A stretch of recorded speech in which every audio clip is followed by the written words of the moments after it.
Good afternoon, everybody.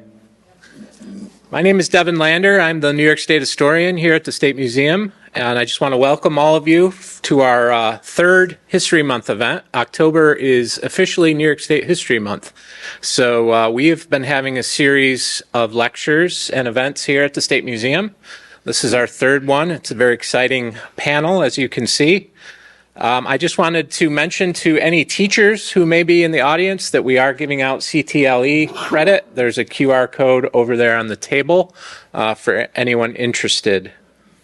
I just wanted to talk a little bit before I introduce our esteemed panel here, kind of about the genesis of this discussion. And it really has to do with obviously the upcoming 250th commemoration of the American Revolution, the Declaration of Independence. And as we've been talking about and thinking about how to commemorate the American Revolution, it's very clear as historians that we realize that the revolution itself was incomplete and unfinished, as we note. This is something that's echoed in the founding legislation that creates a state commission in the state of New York. And I'd just like to read this legislative intent from this piece of legislation because I think it is a very interesting piece of legislation that is really broad and in many ways is not looking at this upcoming commemoration in a purely celebratory way, which in past commemorations was often the case. So I'm just going to read from this, and then I will introduce our panelists, and we will begin our discussion.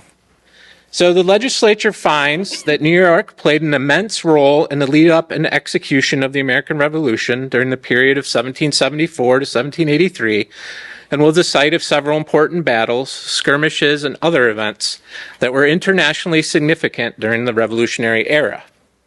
The American Revolution itself was imperfect, and many, including women, African Americans, and Native Americans, did not benefit from its ideals of liberty and freedom.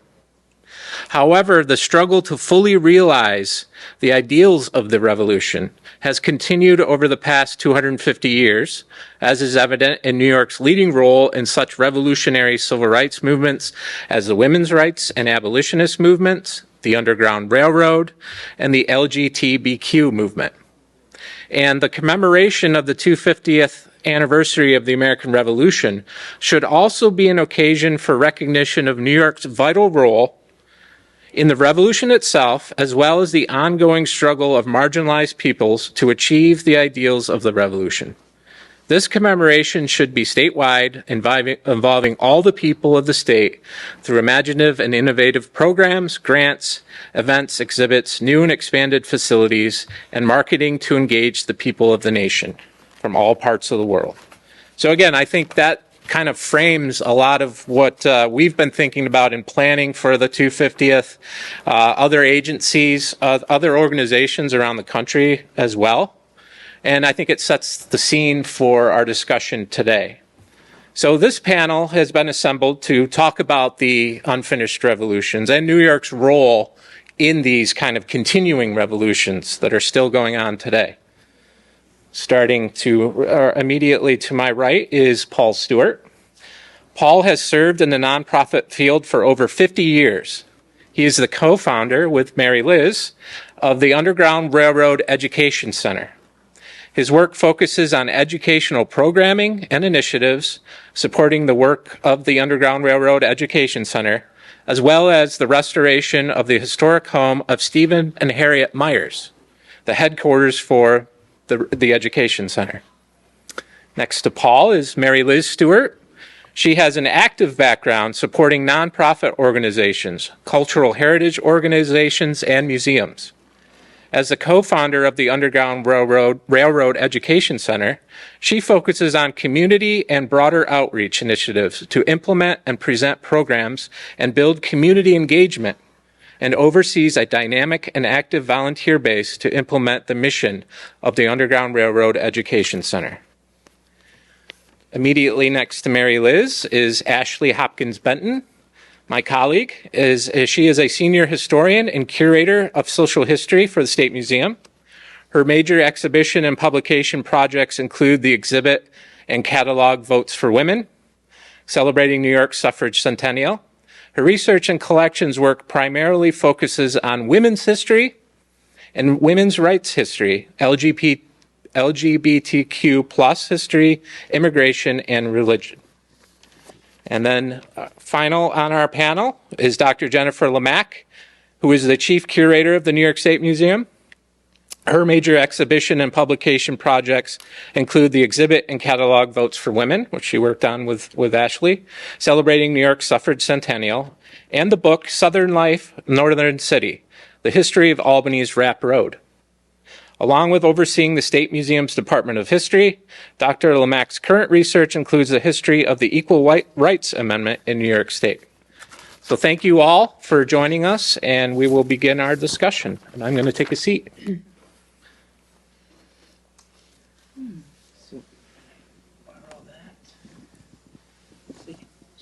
All right.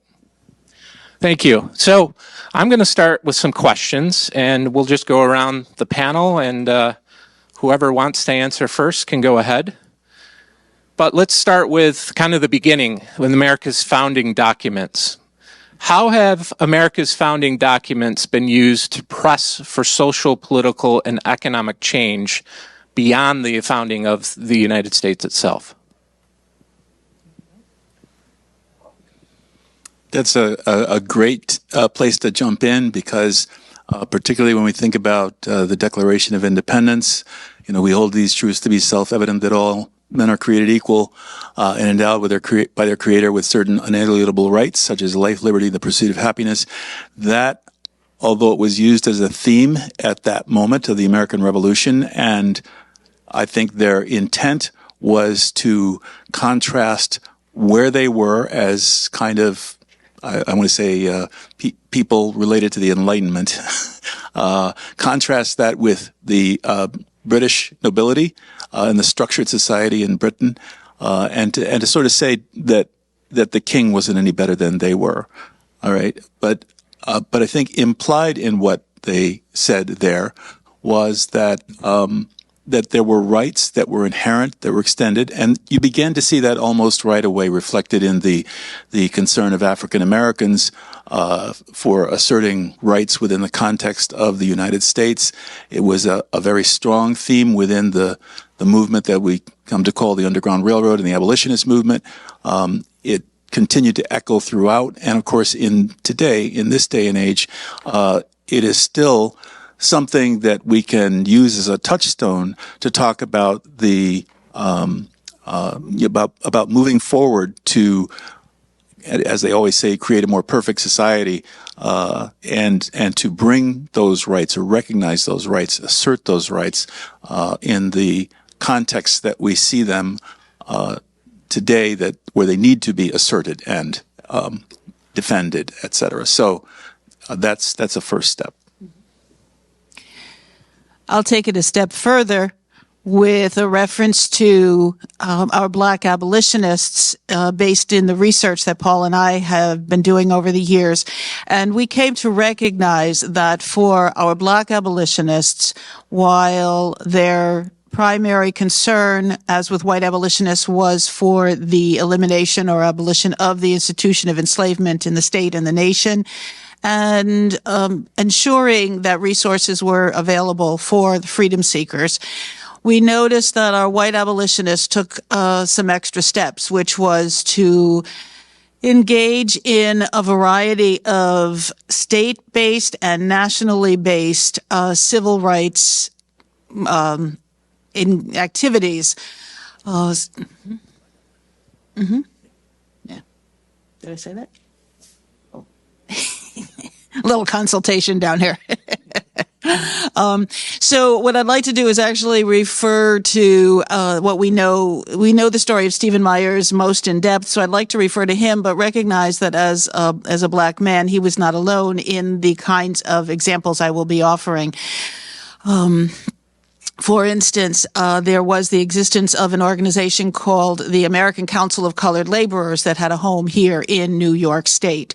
And so many of our black men were involved in working with that organization to attempt to ensure equity and justice in the workplace. We had an organization called the New York State Suffrage Association. And again, that one was composed of black men who were working to organize suffrage clubs around New York State to lobby for change in legislation that would allow black men the right to vote. There were various civil rights efforts through land ownership, and we have education also being a focus of attention for many of these black men. In fact, in particular, here in the city of Albany, the city school district of Albany was sued because it refused to let black children through its doors. And the legal case was initially resolved in 1851, which for Paul and me initially raised, great claims of, oh, how wonderful, only to find out that the application of the legislation applied only to the children of Stephen and Harriet Myers. So city residents took up the cause and continued the pursuit of equity in education here in the city of Albany until 1871, when final resolution was applied and the city of Albany opened its doors to all children. So the relationship between these kinds of civil rights activities in relationship to those promises laid out in the preamble become very explicitly engaged in by our black abolitionists. As I look across the history, especially of the women's rights movement and the LGBTQ plus rights movement, what I see is a continuing look back at those documents of the revolution and using them for these causes and trying to find the ways in which those groups fit into those documents and can place themselves in the history that maybe they were omitted from in the beginning. So in 1848 in Seneca Falls, the Declaration of Sentiments is delivered, describing the demands of women and the ways that they feel left out of society. And it starts, we hold these truths to be self-evident that all men and women are created equal. So they are co-opting that document. And then by the 1970s, the Women's Declaration of Independence is rewritten again by I'm sorry, I always forget their names, Serena Henson and Sidney Pendleton. And again, taking that initial document and reworking it to talk about the ways that women are still left out of society in the 1970s.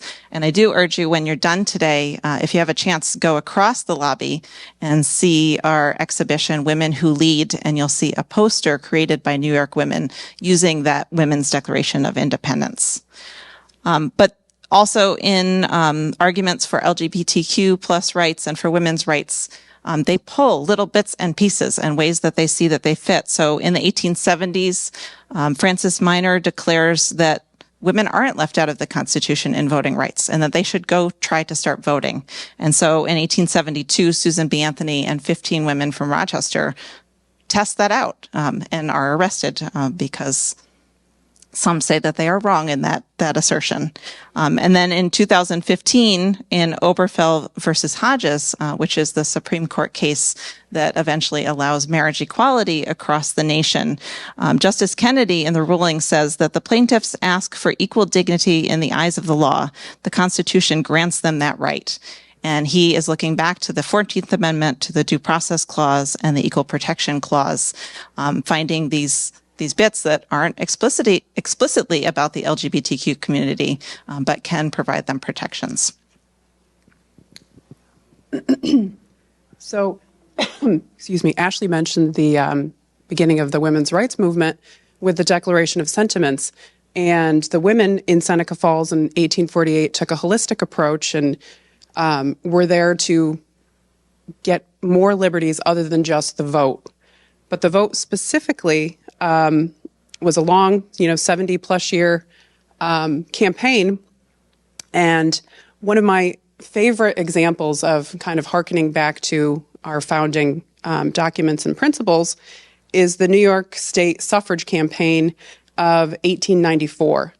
And this was a big campaign because New York State was revising its constitution, and the suffragists wanted to get on it and get the voting on the ballot for the Constitution. And what's important about this campaign was that it was the first time that the suffragists decided to work with groups other than upper class educated white women. So they worked with the Women's Christian Temperance Union, they worked with labor unions, and they worked with a lot of the local granges. And they mounted a huge campaign at this time when women didn't have the vote. One of their means of garnering support was through petitions. And they sent out 5,000 petitions across the state.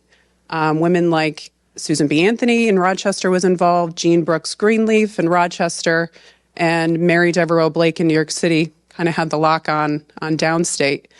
And 5,000 petitions went out, and they were able to get over 500,000 signatures. And they presented these signatures very dramatically to the New York State legislature. And before that, they calculated how much women pay in property taxes. And what comes next is the cry that taxation without representation is tyranny. So hearkening back to the founding fathers and our original patriots, they presented 500,000 signatures to the state legislature along with taxation without representation is tyranny, and they were voted down. But it was kind of the turn in New York State's suffrage movement because the suffragists realized that we have to work with women that are not like ourselves if we want this to happen. And moving forward, they slowly would gain more momentum and start working with other groups to achieve that. Another example of that is one of our prized artifacts here at the State Museum is the Spirit of 76 suffrage wagon, which in 1913 in Long Island, Edna Kearns and Irene Davidson, dressed as Minutemen and carrying signs that said, taxation without representation is tyranny, rode the wagon from Long Island to New York City for a parade in September 1913, dressed as Minutemen, and then one of their daughters was dressed as Lady Liberty. So the suffragists constantly used this revolutionary rhetoric to get their points across.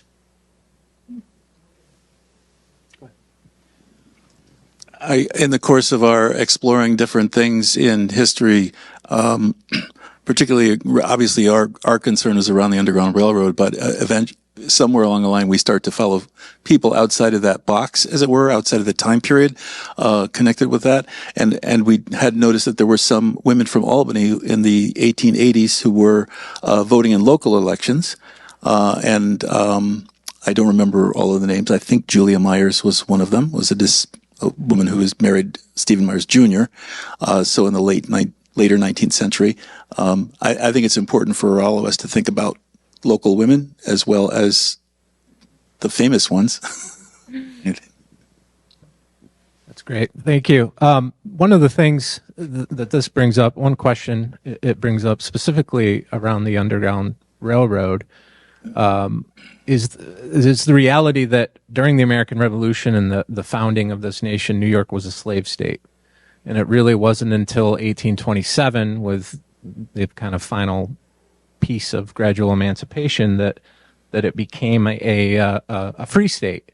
Can you comment on the importance of 1827 as we're thinking about this commemoration? We're coming up. The legislation that creates the commission goes from 2025, which would be 1775 to 1783. But we know that there are other things that have happened over those last 250 years that are incredibly important and can fit into this concept of, an imperfect or an unfinished revolution. And so why did gradual emancipation take place? Why was there a need for the Underground Railroad, for the abolitionist movement? And it was, again, because whole populations were excluded. So I just welcome any comment that you would have on the upcoming 200th anniversary of gradual emancipation in New York.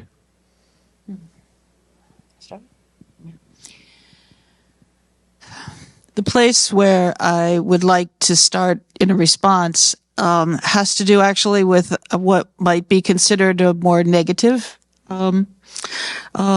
approach to understanding 1827. In following New York's emancipation, as we interpret the laws, the situation was one in which New York State residents were now forbidden to claim ownership of other human beings. However, New York State legislature was very clear to continue to allow enslavers from states that allowed enslavement to continue to be practiced to come to New York State for up to 9 months and bring with them people enslaved to them without any legal recourse. Records, and another note, records indicate that as many as 10,000 people were set free in New York State with this emancipation legislation. What's not accounted for, and may never be known, are the number of individuals who were sold out of state prior to July 4th, 1827. It would have been illegal, but yet enslavers, of course, were unwilling in many cases to lose out on their investment. So there's that aspect that we often don't address when we talk about 1827, which sounds like it should be a very celebratory occasion. And yet, in the midst of this, we still have a very seriously invested, a serious state investment in the financial aspects that supported this institution to be practiced in the country. And those left a lingering, a lingering undertone of discrimination and prejudice that continued to impact the lives of people of color in the state. Also, too, this past Friday, I had the pleasure of attending a meeting in Utica with a number of other people where they were focusing on this idea of the 200th anniversary of the end of the institution of slavery or the emancipation in New York State. And the hope that moving forward, there'd be an opportunity to ring the church bells across the state on July 5th, 2027, and perhaps other kinds of celebrations to mark that day. I think it's interesting that at that juncture, because it actually helped open up New York State as a place where people could come who had escaped from enslavement, who had self-emancipated, and made their way into New York State and could settle in New York State. So it opened up an opportunity for many people, at least for a few years, while a number of these things were rummaging around in terms of trying to be settled. And of course, as you moved into 1850, there was a second federal fugitive slave law that was national in scope, and a lot of the people who had come into New York State and tried to settle in New York State found that perhaps making the choice of leaving the country and going to Canada was a choice that was preferred in order to protect themselves from being recaptured, and there are a whole variety of things that came with that fugitive slave law. So it was a complicated period. It was a good thing that slavery finally did end in New York State. That is something that we can celebrate. But there were still some challenges that had to be wrestled with. And I think as, the four of us are all public historians, and Ashley and I being here at the museum, just given the nature of the building, we're a little more separated from the audience for the most part than Paul and Mary Liz. When folks come to the Myers residence, and if you haven't been, you should all absolutely go. I feel like you have a much more open relationship with your visitors. And I would guess that you get a lot of people that come through your door and say, well, you know, there were a lot of abolitionists in New York State, and slavery wasn't that bad there.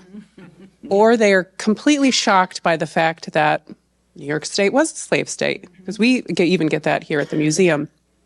And to your point about the economic ties with Southern slavery and New York State, on the eve of the Civil War, the mayor of New York City, Fernando Wood, who was a Northern Democrat, wanted New York City to remain neutral when when the South seceded. And that just, like, the first time I learned about that in 2012 when we were working on our big Civil War exhibit, I was absolutely dumbfounded that New York City wanted to remain neutral because they made so much money on slave-grown cotton. But I would guess that you folks like really kind of witnessed that it wasn't that bad mentality at your residence all the time. Yeah. And just as a sort of brief response to that, I would ask those of you sitting here today, how many of you have at some point in your life been exposed to the description of New York State as a safe haven for freedom for people escaping enslavement? It oftentimes, I certainly have, and the image that has been created about New York State, almost as if it's that great, wonderful place where people escaping enslavement can walk off into the sunset and be safe and secure, and absolutely is so in error. A couple of quick accounts.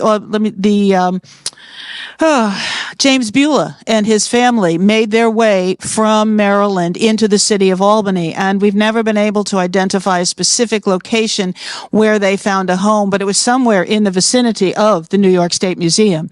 And they remained here, built a life for themselves across the first 5 years of their life of freedom. And what prompted them to drop everything and move was that they were pursued by bounty hunters who came looking for them. And the only safe option for them was to drop the life, to essentially walk away from the life that they had established for themselves here. They moved to central New York State, around the Syracuse area, and within 5 years, the same thing happened all over again, at which point the family did choose to move to Canada for their safety, and then following the Civil War, returned to central New York State to reclaim the life that they had tried to establish there. So even accounts of this, and while that's only one example, there certainly are others, but these are the kinds of incredibly dangerous. This is the sort of description of the kind of incredibly dangerous environment that existed in New York State, and even for free people of color. After 1827, even for free people of color, bounty hunters had the legal right to traverse state boundaries. And so if they come into New York State looking for someone and they can't find that someone, they will take whoever they can find to take back with them into enslavement so as to get reimbursed for the contractual costs that they had incurred in their search. So, risky place, complex, dangerous.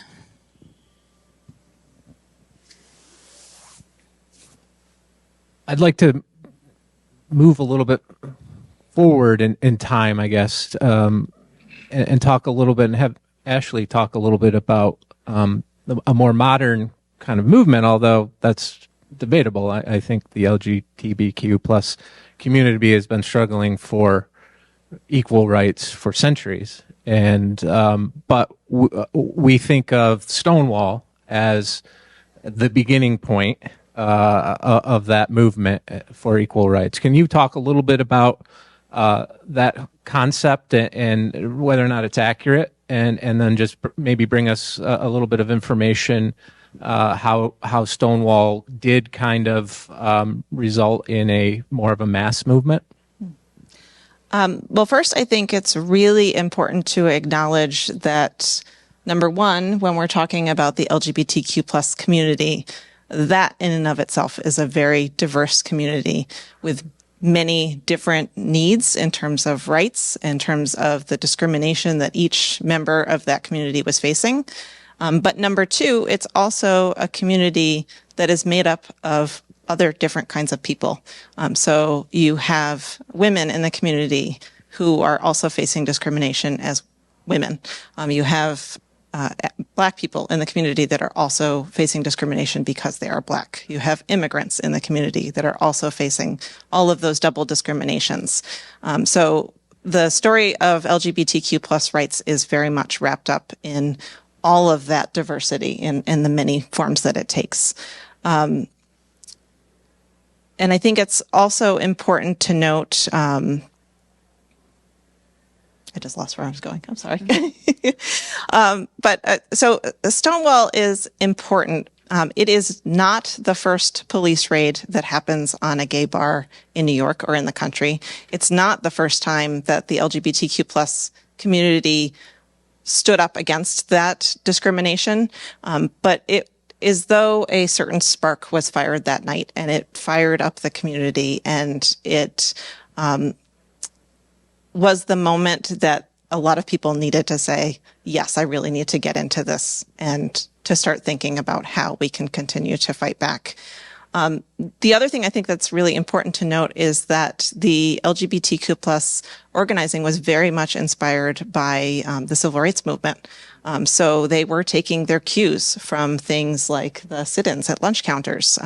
Prior to Stonewall, there was what was called the sip-in at Julius's bar in New York City, because there was a law on the books in New York City that bartenders could not serve clientele that they thought were gay.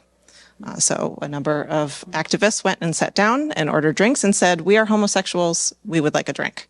And that was kind of the even before Stonewall, the first rising in that organization. But I think the other thing that's really important, other than that spark that Stonewall lit, the fact that that spark traveled beyond New York City, that we have documented here in Albany. There were people that had been at Stonewall that then came to Albany and talked to activists here. And that caused the formation of what is now the Pride Center of the Capital Region to kind of continue that fight locally. But also it created the what today we consider Pride Month in June. So 1 year after Stonewall in 1970 was the Christopher Street Liberation Day Parade in New York City. And from its beginnings, that event had multiple pieces to it. It was protest. It was saying we still don't have our rights. We still need to fight for them. It was also about presence, about being in the streets and being there and visible. And another one of the ideas of the LGBTQ plus movement is that if you know someone who's gay, you're more likely to support those rights. So that was a big part of it. And then it's also a celebration of survival, of the fact that this community exists still. Thank you. Now, the four of you are, Jennifer, I'm sorry, did you? Go ahead. Okay, I was going to say, the four of you are obviously deeply steeped in the archives and material culture of the subjects that you study and you are experts on. And we know that the archive has long been exclusionatory of whole populations, as have museum collections, as have museum exhibits, historic sites. Can you talk a little bit about that aspect, and how does that affect the history that has been told in the past, but also how are you able to navigate that and tell these underrepresented stories that may not have been collected or may not have been part of exhibits or museum collections in the past? And anybody can jump in. Do you want to start? Sure. So I guess the best example I can start with is here in the New York State Museum. When I started here almost 20 years ago, there was very little women's history represented. There was very little African-American history represented. And in 2000, I would say, when did we start? 14? On the suffrage exhibit. Yep. So Ashley and I worked on the big suffrage exhibit for the centennial celebration of women's suffrage in New York State, which was 2017. And we went into our collections, and we had the suffrage wagon, and what else? We only had like a handful. Two pins, Two banners. two banners, and then to our credit, the banners and the wagon are fantastic, but there was really not a lot for us to work with to fill a major gallery.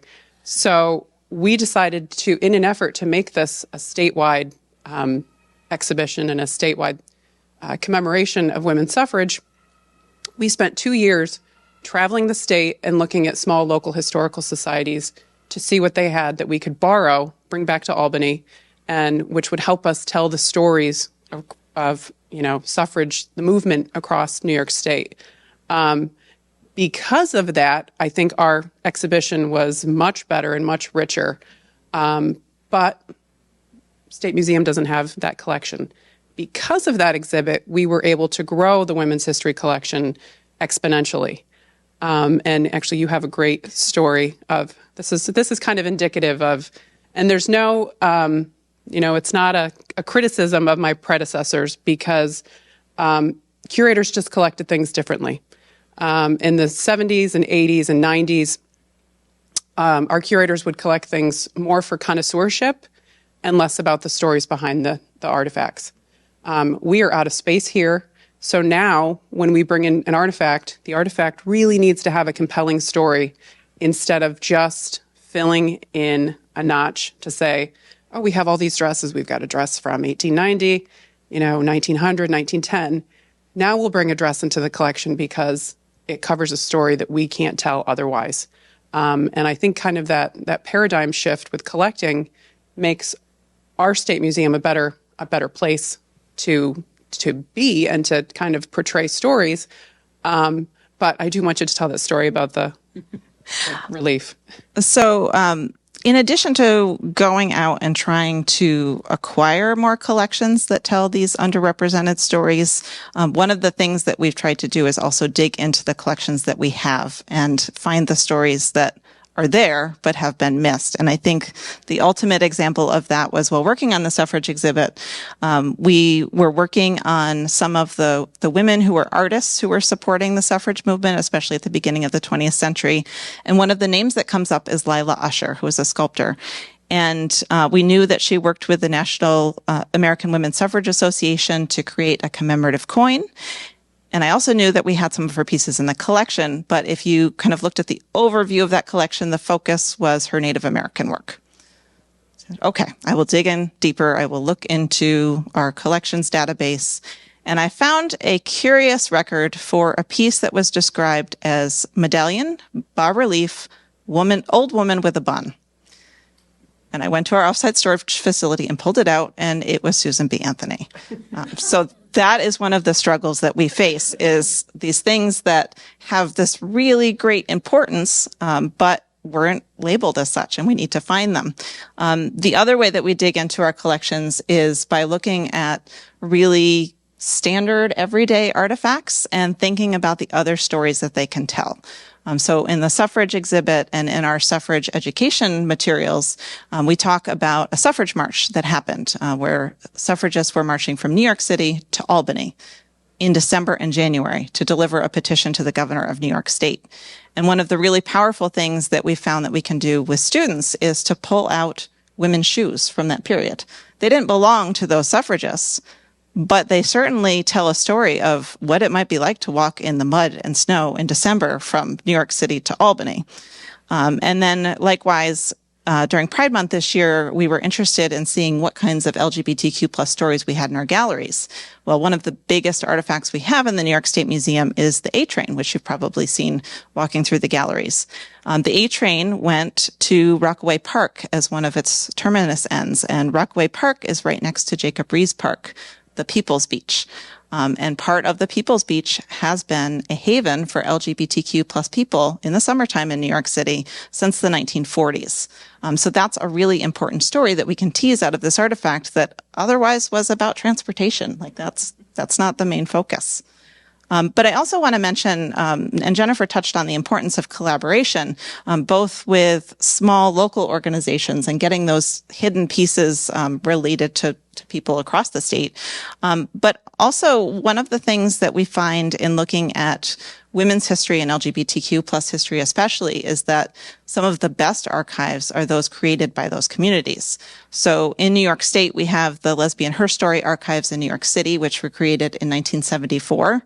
And the Madeline Davis archives of Western New York history, which are housed at Buffalo State and were created in 2001.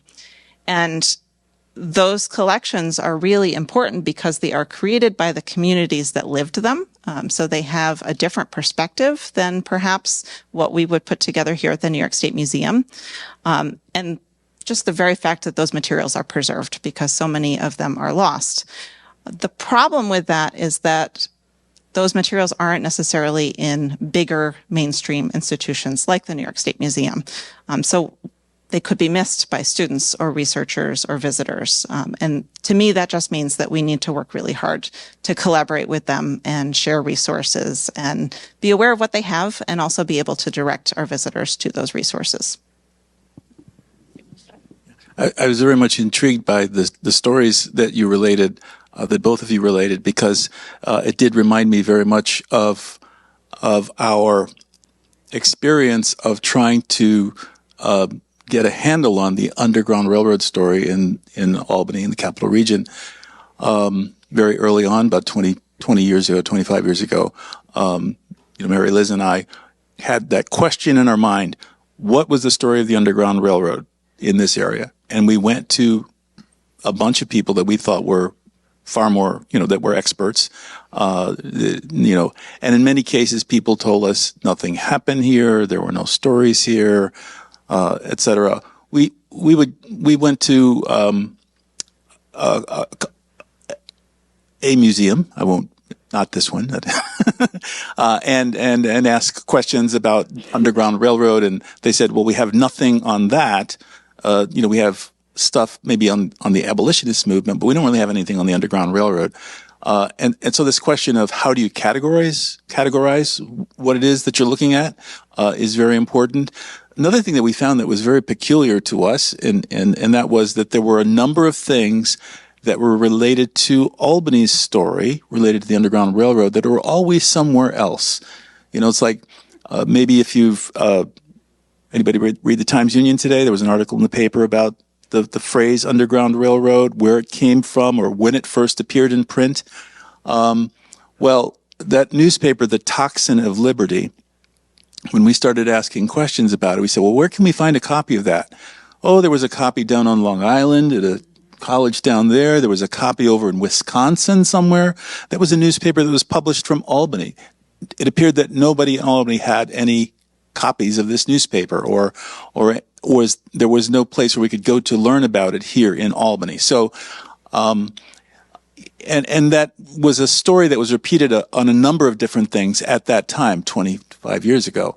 Now you can come to the Underground Railroad Education Center and learn those things. But it was a real challenge, and found that the way people looked at things, there were so many, and I'll say this as far as Albany is concerned, there were so many sites that were tied into the story of the Underground Railroad, like the African Baptist Church on Lower Hamilton Street. That's not there anymore because the South Mall Towers are there, or the even the home of Abel Brown in the South End. That's not there anymore because there was a relatively newer public housing development that was across that spot, or even the home of Sam Schuyler, who was an individual who was active in that period,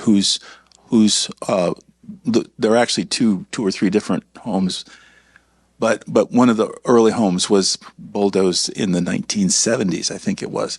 So, how you look at these things, how do you identify that history? How do you bring that history together in a way that people can see it and acknowledge it and understand the story? I think is all very, very important. I think I'd like to add to that. When we Back in the late 1990s, when we started our research, there was a degree of frustration that we experienced because we thought we are in Albany and the New York State Museum is here, Rare Books and Manuscripts Division is here. There's multiple academic institutions in the capital region. Everybody knows something about the Underground Railroad. This should be easy. And our initial thought was, within a year and a half, we'll have done our research and, then our life will go on like normal. Well, we were incredibly wrong about that, because what we found was that the information we were looking for, which was focusing in on the local community, wasn't available. So we ended up going to secondhand bookstores, browsing the shelves, which actually ended up, providing us with some very excellent period resources. We did use the Rare Books and Manuscripts Division here a little bit, but then we had to go further afield and realize that what we decided to do was to simply look for scholarly sources on this topic, with the assumption that we would likely find nothing related to Albany, but at least we would be better informed. Well, very nicely, as scholarly sources do, they were rife with footnotes and bibliographic references. And as there was a reference in a scholarly source to this guy called Stephen Myers or Lydia and Abigail Mott, of course, they were very nice. Not that those were developed ideas by any stretch of the imagination, but there was a reference to these folks being Albany based. And so the footnotes and bibliographic references related to these little references scattered throughout these scholarly sources became a rich source for us to actually take to our Albany public librarians. And we asked them to utilize their network. And of course, this was the days before computers. So they utilized their networks to locate numerous amounts of microfilm reels. And Paul and I had many long dates with the microfilm machines. But it yielded these period documents that had been preserved in that format yielded stories that just started to fill, so develop our understanding of the local scene and build out from there. So it was a rather circuitous route, I would say. I also probably should give a shout out as well to the Albany County Hall of Records, which was, again, a very rich resource that provided us, again, with additional, documentation to build out the story. So it was a very multifaceted effort. And in fact, one last thing, if I can, I don't want to hog too much, but the Stephen and Harriet Myers residence was something that we actually stumbled upon.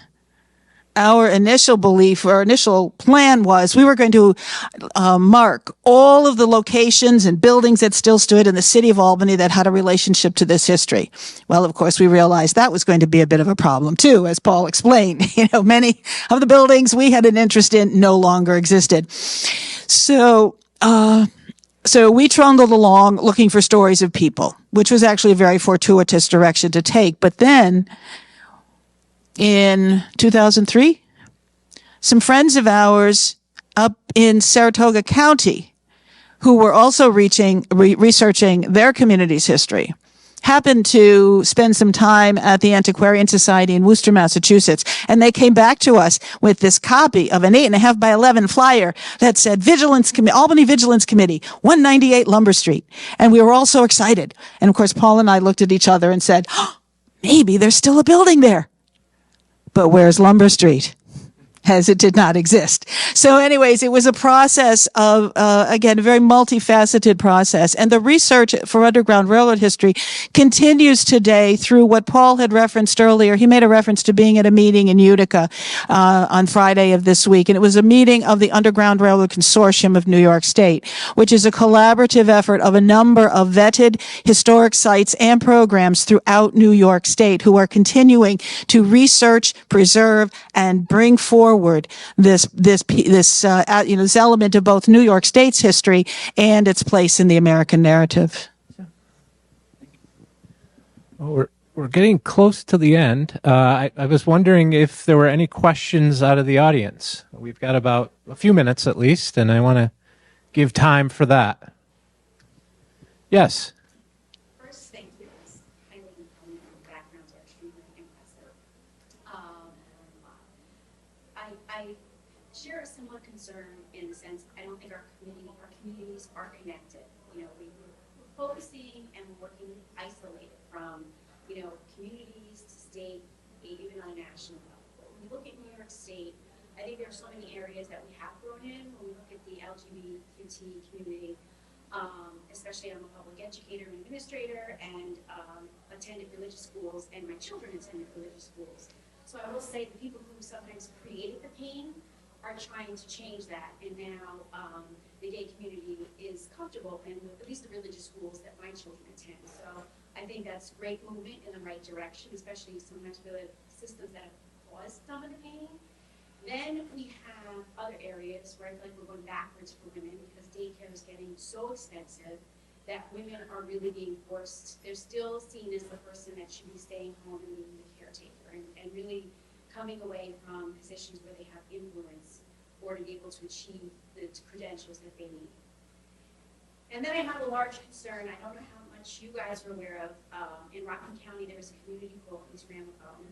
And it is a community that it consists of mostly Hasidic population, religious population, and Black and Latino, and it's really transformed over the years. And through that, there's been a breakdown in the public school system that's building back up. That had a huge impact on the Black and Latino children. And then religion is being used as a guise, and I also went to religious schools and practicing religious person, where children are being literally denied in like 30,000, numbers real high, not getting the legal, constitutional right to the education that they deserve as it goes under the 14th Amendment. So I guess part of it is, I'm hoping that you guys have an power base, because sometimes I think we're so isolated when these things happen and we're going backwards in such a huge way. It's heartbreaking because to watch these children being denied their right to a solid education under the guise of, and it's really because of investments. And that's where it's stemming from. It's people that are coming in and are making large amounts of money off of this community, and they're being denied a lot of rights in the process of being and important constitutional rights that people have fought for so long. And Harriet Tubman is one of I just admire her because she used brutality and pain, and Susan B. Anthony, and used it with purpose. And that is just amazing to use that kind of pain to help herself and help others, and continues, and she's not alive, and she's continuing to do that, both of them. So I guess, what role can you guys help in those communities where we're going backwards in a very large way? How do we stop it? Well, I don't know the answer to that question. But I would say that beginning to have public discussions is always useful. And I know that sometimes that can be tricky and challenging as well. But beginning to have so that the discussions are social and they're part of the larger fabric of the community. I mean, there are so many things that I think are foundational for us, like public schools, that we can easily lose in the course of, I want to say, struggles around the religious impulse in relation to schools, et cetera. You know, is there a common ground that we all will share because we're in school together?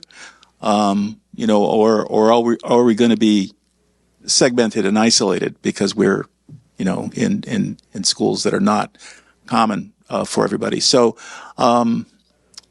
but having some kind of a public effort. When we began to think about the story of the Underground Railroad, there were always lots of things that happened for us that where we said, you know, maybe the best way to think about this is in terms of a public issues campaign. You know, so if we're going to we're going to embrace this history, and if we're going to get, say, grant support to do that, then we need a nonprofit organization, because that's what you do. That's what nonprofits, that's the role that they play. If you have a nonprofit organization and it's going to move forward, then it needs to have a broad community support. So you're going to have a membership program, or you're going to have some kind of donor contribution program. If you're going to be doing public education, you can't just be speaking that into a void. You need to have maybe a conference or some other kind of thing that's going to attract public attention to that set of issues.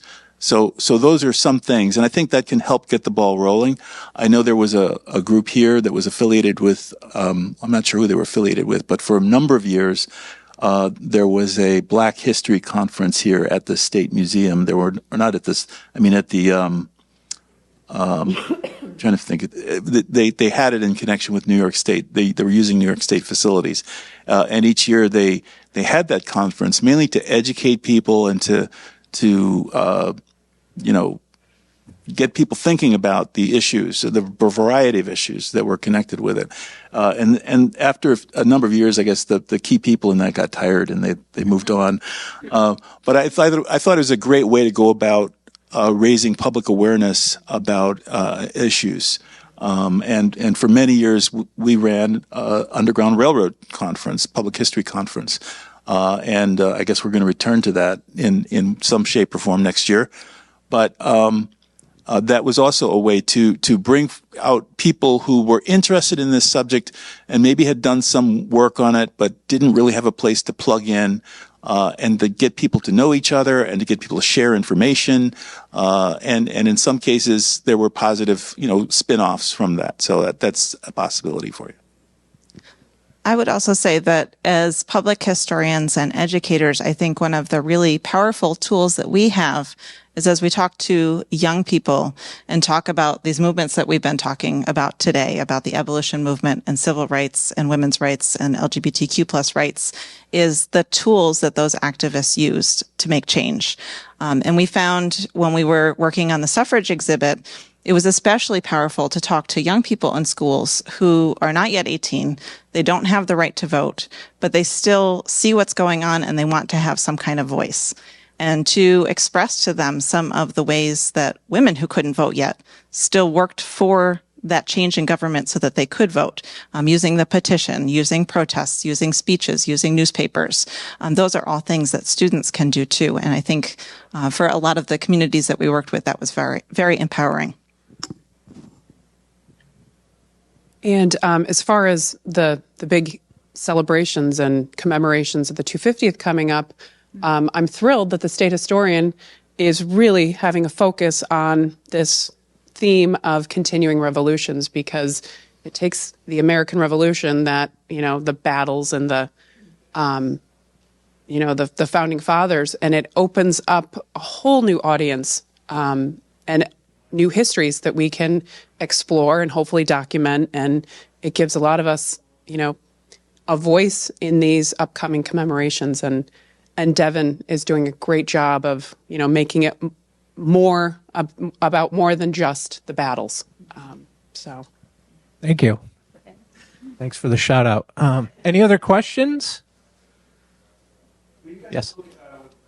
New York State's strong industrial history. Will you be looking at labor, the labor movement and things like that with this continuing revolution? And just out of curiosity, with the Triangle Shirt Factory and Yeah. Alco and all of these great movements and things. Yes. Yeah, absolutely. And that's the labor movement is one of the focuses for this kind of unfinished revolution, right? And you mentioned Triangle and that's the kind of obvious one, I should say. But it has other stories around the state, and the industrial revolution that took place in New York really opened that up at various locations, and Kate Mullaney and on. So we have a lot of opportunities to talk about revolutions that of all kinds that really happened in New York. The environmental movement too, in many ways, not exclusively, although we do like to claim ownership of everything in New York. But, you know, there is a strong argument to be made that the environmental movement really kind of began in the Hudson Valley, and at least as a national movement. So, you know, there's many of these opportunities to think about the history in an expansive way. And, you know, it began, well, it really didn't begin with the American Revolution, because we can go back farther and farther. But, you know, if we want to focus on the American Revolution as an entry point for the creation of the nation, which it did create, it allows us to, as Jennifer noted, to really tie these other movements and this other history to it, because it didn't happen in a vacuum, you know. And that's one of the things I would say about modern and today's issues, is that they exist because there's a past to them. Like, things just don't fall out of the sky. It's all connected to some sort of history. And I think the importance of understanding history gives us an opportunity to know that it doesn't always progress. It really doesn't. I mean, in some cases it has, and it's certainly we're better off in many places than we were, but that's not guaranteed. And it really took leaders of these movements, as Ashley noted, and the tools that they used to create change. I mean, it wasn't handed to them, right? There was nobody in positions of power that said, "Oh, we're just going to do this out of our benevolence," right? These were movements that took that equality and that struggle.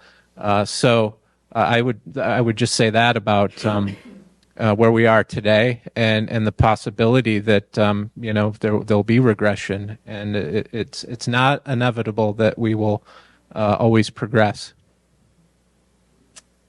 Any other questions? Maybe one more before we see what time it is. It's 3:05, so we're over, but that's okay. Nobody's going to kick us out. Yes. I sympathize with all you said about the frustrations of research and finding artifacts pertaining to the history that you're specialized in, and the long hours microfiche.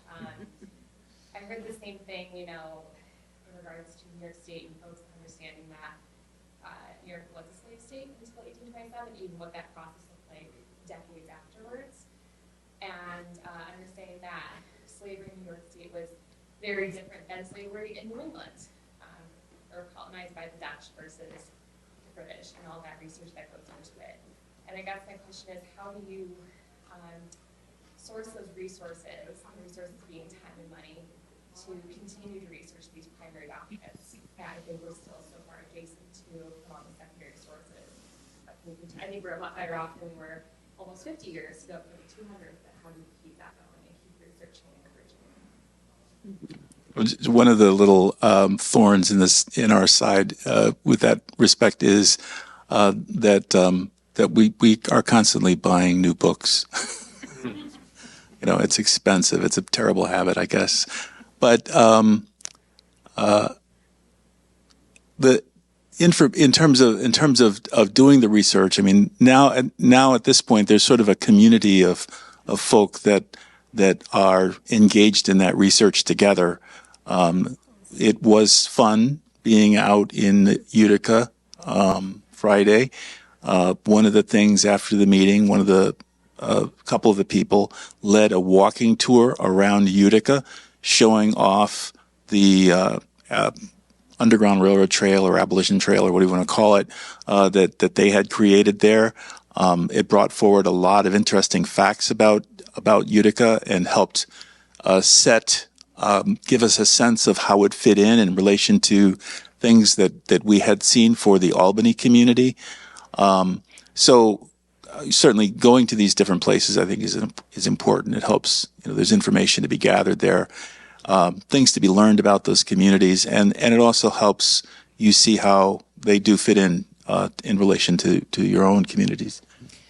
A small thought too, and that is that very early on, probably the second conference that we held in 2003, it became very apparent that conducting this, particularly for us, the Underground Railroad research in the state of New York, was incredibly wonderful thing to do in New York State. People across the years have continued to put the research front and center, and there has been a very serious commitment to honoring the integrity of historic documents.